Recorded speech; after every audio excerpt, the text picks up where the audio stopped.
London AIM-listed Gaming Realms is a developer and licensor of mobile-focused gaming content. It owns the Slingo brand that many people will have seen out in the marketplace, and it's recently expanded abroad with two deals, taking it further afield into the US and Italy. The FD is Mark Segal. He joins us now online here from London. Mark, good to talk to you. Really interesting story. And I know when we look at the share price in a couple of moments' time, we will see how much it's appreciated over the last year or so. Now, you've been around the business for a long while. In fact, since it really got going back in 2013. This is a bit of a crowded market, though, isn't it? What is it that you're doing there which gives you your USP? Yeah, thank you for having me. It is crowded. It's a little less crowded in the area we're in now, which is we are developing the games and licensing them to all the big operators international. Where we've been really, where we have a strong position now is in our Slingo games. It's a unique mechanic. It's a strong brand.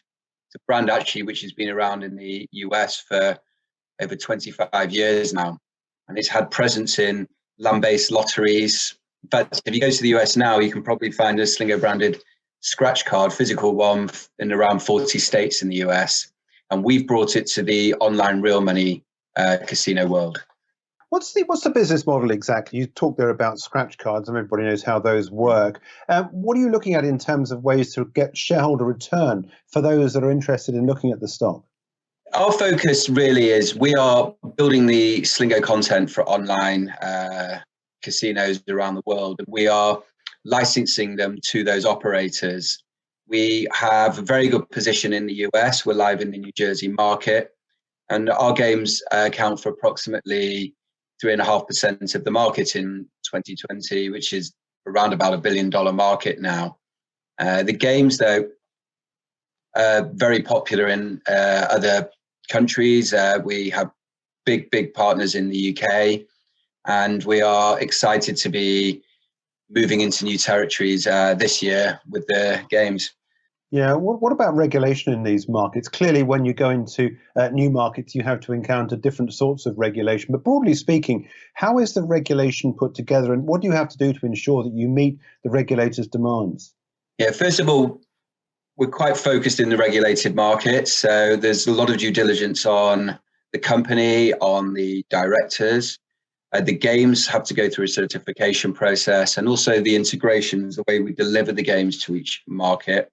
The US is more complicated than others because they license on a state-by-state basis, and they like you to serve the content in each state. So it's quite a high barrier to entry, which I think is a real benefit to us and allows us to get larger market share. So we've been live in New Jersey for a few years. We've just received a provisional game license to go live in Michigan, where we're now just setting up the infrastructure and going through the certification process. The company's already gone through the DD, and now we've applied for Pennsylvania, and hopefully that's another state we can go live in the near future. So is it just a question then of knocking up state after state? I mean, presumably when you approach a state, you have to, as you say, adhere to the way in which their regulations are listed out. Does this mean this most recent deal in the States, you're just able to replicate that as much as possible over the other states you don't yet cover? Correct. And then neighboring states, Pennsylvania is neighboring with New Jersey. Michigan's a similar sort of demographic and population. So we think we can replicate. New Jersey, we've built some great relations with our partners there. And some of the bigger partners also try and replicate state by state. So we can move with them. We've announced, for example, recently a big deal with BetMGM, which is a multi-state deal, which will allow us more seamlessly to just start moving into the new states as we're ready. And we'll do that with a number of the partners. You've entered the Italian market as well. Talk a little bit about this as to what's going on there. Of course, clearly over the last last year or so, the UK's relationship has changed, obviously, with the European Union. First of all, before talking about Italy, does that make a difference to you? Does Brexit change anything drastically? We've been prepared for it. So we've moved some of the hosting of our games, our infrastructure to a European country. We do have, for certain licenses, we will have to go through probably a European subsidiary or something. But to date, it's all been quite seamless and we've been well prepared for it. Yeah, what about this Italian deal then? How much of a big moment is this then for the Slingo brand and Gaming Realms? Yeah, we're really proud of A, being able to go live, and B, just seeing the initial results for the first week or so's trading there. I mean, there's been quite a demand from the Italian operators who are really keen for the games, and it's quite a long process there going through the Italian operator and having content certified.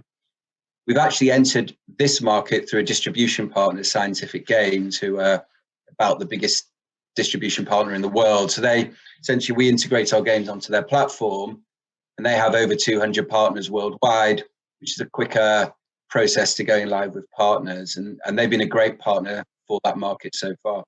Let's bring up a share price chart so we can get a better idea as to that appreciation we've seen. This goes back to 2014. In fact, just about the time you joined. So let's really focus on the right-hand side of this chart now and take a look at what's happened since the depth of COVID back in March last year, when I think you were around about the 4 or 5 pence level. Here you are now at 34.4 pence. I know at the beginning of the year, we were looking for something like an EBITDA for the full year, something like around about 1.1 million. But in fact, at your most recent trading statement, you said it's not going to be less than 2.75 million now. So clearly, there's a bit of an uptick in terms of expectations in terms of the full year numbers. I appreciate you're in a closed period, you're going into the full year numbers, so we can't talk too much depth about the balance sheet and profit and loss. But anything you can say to investors, those, of course, that are dancing around the edge here, thinking perhaps possibly maybe it might now be a little bit too expensive to get in, or perhaps maybe there is still upside to come. What's your message to those looking at the stock at the moment? Yeah, so I think when it was low, we were just transitioning out of the B2C UK casino operation we had here. And part of the reason why is we just saw such value in the business strategy for our content licensing. And I think what we've seen over the last 12 months is more that we've been able to execute on the strategy, which is why we've been able to outperform our expectations from a year ago.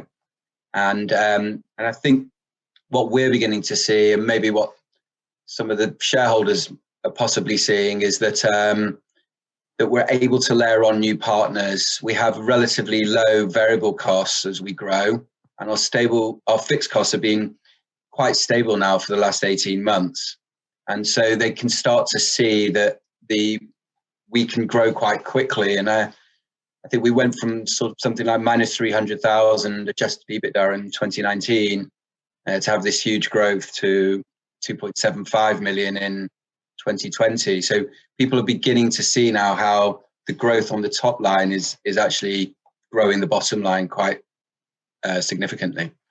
Yeah, what about the costs incurred by a company like yours? What is it? Is it R&D? I mean, you presumably have to have a team of people putting together new ideas all the time, and then of course they've got to be marketed. Outside of remuneration costs, what is your biggest cost and your biggest worry at Gaming Realms as you look at laying out new games and new deals and new countries and so forth? We have some variable costs, so distribution partners, there's cost, it's all performance based. So as you probably take a step back, the actual model is we're building the games in-house, the Slingo games, and we're licensing them to various partners around the world. And they're all on a non-exclusive basis. So we're able to build the game once and tailor it for location, but essentially we're able to license to a huge audience. And it's a performance-based payment we get. We earn a royalty essentially on the success of the games. So we work very hard with the partners we have to have engaging games for their player base and ones which they would like to promote. Slingo, we've also been working very hard to create it as a genre of gaming. It's slightly different to the traditional bingo game you'd see and a slot game, hence the name Slingo. And that's allowed us to A, reach a new audience for the partners, and B, it's helped us to, I think, differentiate ourselves on the websites and be promoted differently. On top of that, we have been licensing some very big brands to sit on top of the game. So we have a Deal or No Deal Slingo game, which is one thing which helps with marketing, but also we are working with other suppliers in the industry who've built very, very successful slot games. So there's a version of Slingo Rainbow Riches we built, Rainbow Riches being one of the top online slot games in the UK market. And that's a deal we've done with Scientific Games. Really excited to launch our Slingo Starburst game, which is a brand. Starburst is one of the top slot games that NetEnt have developed over the last 10, 15 years. So there's costs in the distribution channels, there's costs in the and our integrations and in the brand fees. And then the biggest expenditure after that is hosting, it's deployments of our games in new territories. But really, it is the people. It's the people who are building the platform and building the games. What about the effects of COVID? I mean, clearly the companies that you compete against, we know from anecdotal evidence there that people at home are looking for some sort of distraction, and clearly what you're offering is a distraction for a lot of people, and it's a nice way to step outside what is otherwise dreadfully monotonous period of lockdown. Do you attribute much of the growth that you've seen last year to COVID? Are you talking there about the fact you've gone into this B2B system and you've got these licenses and you're going abroad and so forth? So clearly there's an expansionary element to the numbers as well. But how much of what's happened in the share price attribute to the lockdown? It's really, really hard for our business because we're not a stable business, as you said. We've been growing so rapidly anyway. I mean, just in the UK, last year we added Sky Betting and Gaming and Paddy Power Betfair and 888 Casino, some huge partners last year anyway. So it's hard for us to measure what's been a sort of positive impact of COVID with people playing more games versus the growth anyway. Probably the most stable market we've been in is New Jersey, where we were already had such great coverage of the market with our players, and that market doubled last year. It actually went from around $500 million in 2019 to $1 billion revenue in 2020. Our market share remained the same, which is great. We've grown with it, but again, that's been driven a lot by sports betting throughout the year. And I'd say if anywhere in particular, probably where we've benefited is the period where there was less sports, and I think people moved some of their the way they played these games. They moved off some sports betting and played some more casual games like Slingo. But towards the back end of last year, they were back betting on the sports again. Do you see that as a potential big market opportunity for you to go into proper full-on sports betting? That's not where we're at. We're focusing very much on sort of delivering the iGaming experience, but we do partner with lots of very big sports books who have huge casinos alongside. Just one final question. It relates in part, I guess, in terms of I know what your answer is likely to be because you're going to this sort of closed period here. But can you give us an insight into how things have started in 2021? Yeah, so you're right. I probably am going to say it's still very early days this year, only a month in. But I probably can say, look, we've started where we left off in 2020. What's really great for us is that we've managed to get our Michigan license, and we've launched in Italy. So they're two big markets that we're really excited about. And I suppose where I come from, where I have to be really honest, is I'm just excited about the opportunities and prospects we have for 21. And I look forward to actually just being able to deliver further on our strategy. This year should hopefully bring us to US states, and hopefully if they can replicate what we've done in New Jersey, it's going to be really fun times. Yeah, well, we look forward to catching up with you again, Mark, where we can talk a little bit more about the operations within the business because you're outside the closed period. But look, thanks indeed for joining us for this insight into gaming realms. It's an exciting story, as you say. That's the FD, Mark Segal. He is at Gaming Realms and giving us an idea as to the sort of performance the company is experiencing as we go into the meat of 2021.